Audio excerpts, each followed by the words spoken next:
La nuit tombe paisiblement. Un serpent trouve son chemin dans une menuiserie.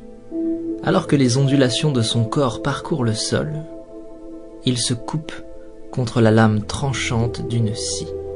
Le serpent se dresse et frappe violemment la lame dentelée. Un acte déraisonné et sans conséquence pour la scie, mais qui blesse gravement le serpent à la mâchoire. Aveuglé par sa rage et convaincu d'être face à un ennemi dangereux, le serpent entoure la scie de tout son long pour en venir à bout et la faire suffoquer.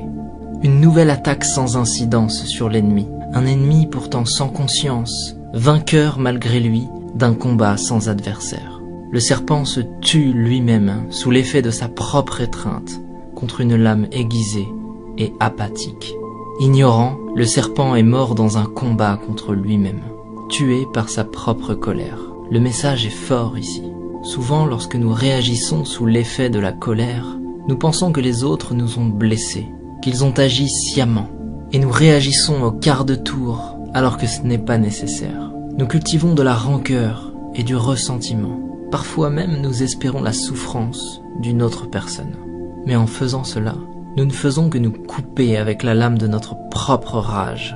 Et cette énergie malsaine que nous déversons autour de nous n'atteint personne d'autre que nous-mêmes. De tels sentiments sont souvent inoffensifs pour ceux dont ils sont la cible et profondément néfastes pour notre propre cœur. Lorsque nous réagissons sous l'effet de la colère, plutôt qu'avec compassion, personne ne gagne. Ignorer la négativité est toujours plus sain. Pardonner, accepter et laisser passer est toujours plus habile.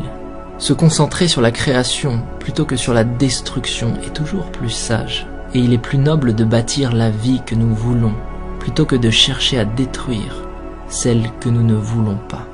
Si quelqu'un se comporte mal avec nous, plutôt que de réagir avec agressivité et violence, peut-être devrions-nous comprendre ce qui est en train de traverser cette personne et faire preuve d'écoute et de compassion.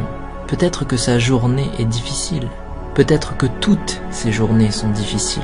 Lorsque nous regardons les choses avec une nouvelle perception, il est plus facile d'avancer, de laisser toutes les énergies négatives derrière nous, d'abandonner ce qui n'est pas constructif pour notre futur et de simplement laisser passer.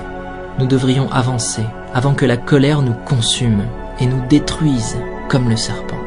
Ne réagissez pas, montrez de la compassion, ne ressassez pas, avancez et restez concentrés sur l'élaboration d'une vie meilleure, pour vous-même.